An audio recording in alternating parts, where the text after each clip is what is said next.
Bismillahirrahmanirrahim. Assalamualaikum warahmatullahi wabarakatuh.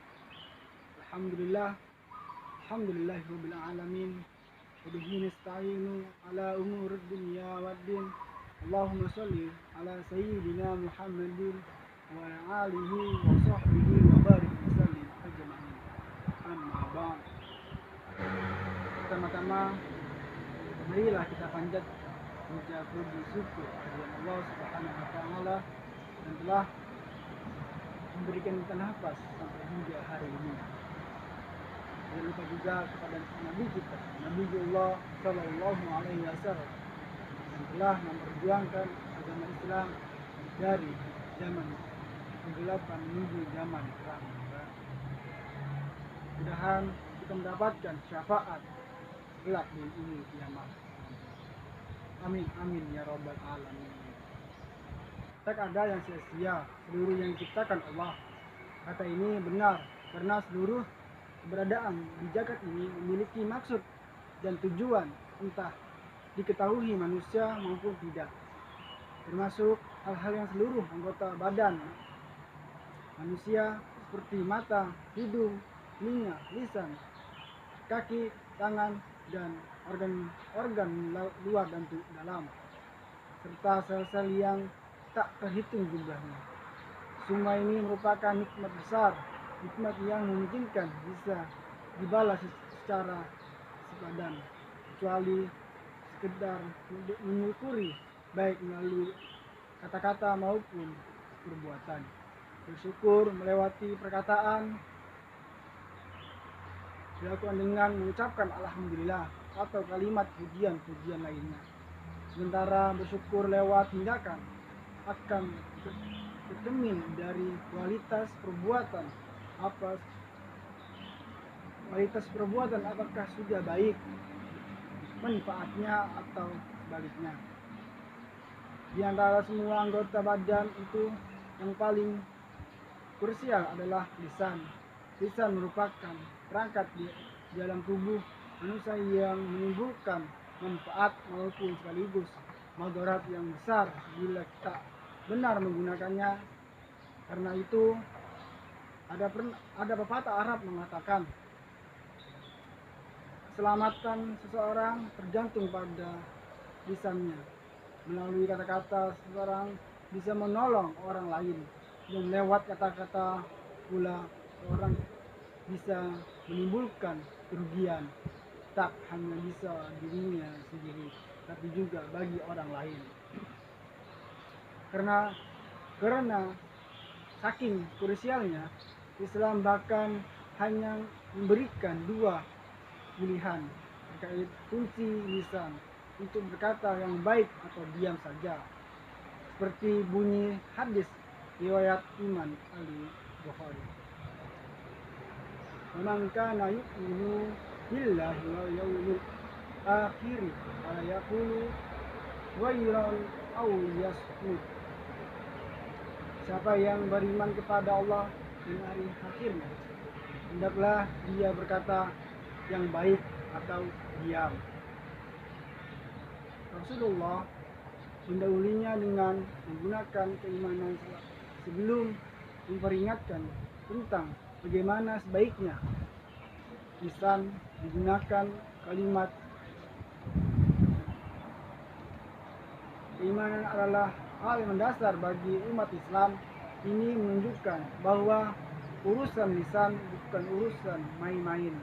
Di sini di atas bisa dipahami sebaiknya bahwa orang-orang yang tak bisa berkata baik maka patut dipertanyakan kualitas keimanannya kepada Allah dan hari akhir. Ini menarik karena lisan ternyata berkaitan dengan teologi. Kenapa dihubungkan dengan keimanan kepada Allah dan hari akhir? Hal ini tentang pesan bahwa segala ucapan yang dikeluarkan manusia sejatinya selalu dalam pengawasan Allah. Ucapan itu juga mengandung pertanggungjawaban, bukan hanya di dunia melainkan di akhirat. Orang-orang yang berbicara sombong Orang-orang yang bicara sombong tanpa memperhatikan dampak mudaratnya, mengidentifikasikan pengabaian terhadap keyakinan bahwa Allah selalu hadir menyaksikan dan hari pembalasan pasti akan datang. Hal juga menguasai malaikat khusus untuk mengawasi setiap ucapan kita. Ma yalfizu min qawlin illa ladaihi raqibun atid. Tidak ada suatu kalimat pun yang diucapkan melainkan ada di dekatnya malaikat pengawas yang selalu hadir. Surah Al-Kahf ayat 18. Banyak hal yang kotor yang dapat muncul dari lisan, seperti gibah. Sebagian orang yang membicarakan keburukan orang lain itu adalah menyambung obrolan, namun ia mentaruhkan reputasi orang lain, menumpuk kebencian serta masuk kepercayaan dan kehormatan orang lain. Contohnya adalah fitnah, yakni sengaja menebar berita tak benar dan maksud merugikan pihak yang lain. Fitnah umumnya berunjuk adu domba hingga pertengkaran, bahkan pembunuhan. Sifat ini sangat dibenci Islam. Fitnah masuk ke dalam kategori kebohongan, namun dalam level yang sangat menyakitkan. Inilah prevalensi manusia dikurniai akal sehat. Ia berpikir terhadap setiap yang ia lakukan atau ucapan, berpikir tentang nilai kebaikan atau kata-kata yang akan kita ucapkan, juga dampak yang bakal timbul setelah ucapan dilontarkan ini. Penting dicatat supaya kesalahan tak berlipat ganda karena lisan manusia yang tak terjaga. Maka dari itu yang sering mengunjing keburukan orang lain haruslah tetap dijaga.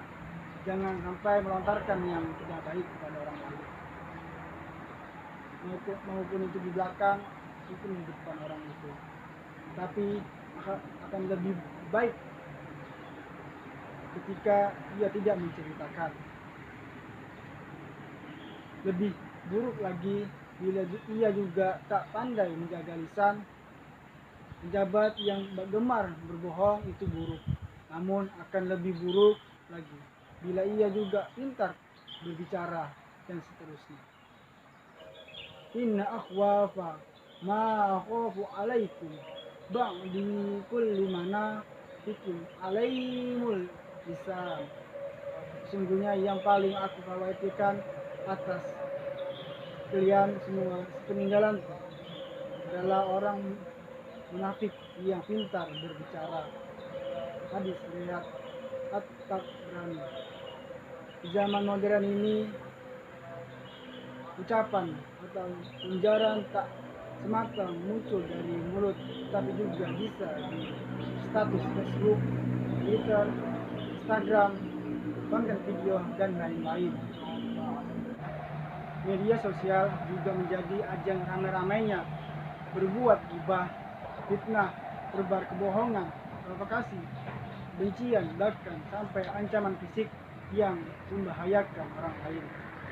Makna lisan pun meluas, mencangkup pula perangkat-perangkat yang di dunia maya secara nyata juga mewakili lisan kita. Dampak yang ditimbulkan pun sama, mengadu domba, curengnya martabat orang lain, sampai perang saudara. Karena itu kita menjaga hati, ucapan, perkataan terhadap orang lain, atau menulis sesuatu di media sosial, pikir yang baik menjadi sikap yang wajib dilakukan untuk menjamin bahwa apa yang kita lakukan bernilai maslahat atau sekurang-kurangnya tidak menimbulkan mudarat. Sekali lagi, Ingatlah bahwa Allah mengutus kita. Ingatlah bahwa Allah mengutus malaikat khusus untuk mengawasi ucapan kita, baik lisan maupun perbuatan jari-jari kita di media sosial. Sekian dari ceramah ini, mudah-mudahan kita mendapatkan hidayah untuk menjaga lisan kita kepada orang lain. Amin amin ya rabbal alamin. Billahi taufiq hidayah. Assalamualaikum warahmatullahi wabarakatuh.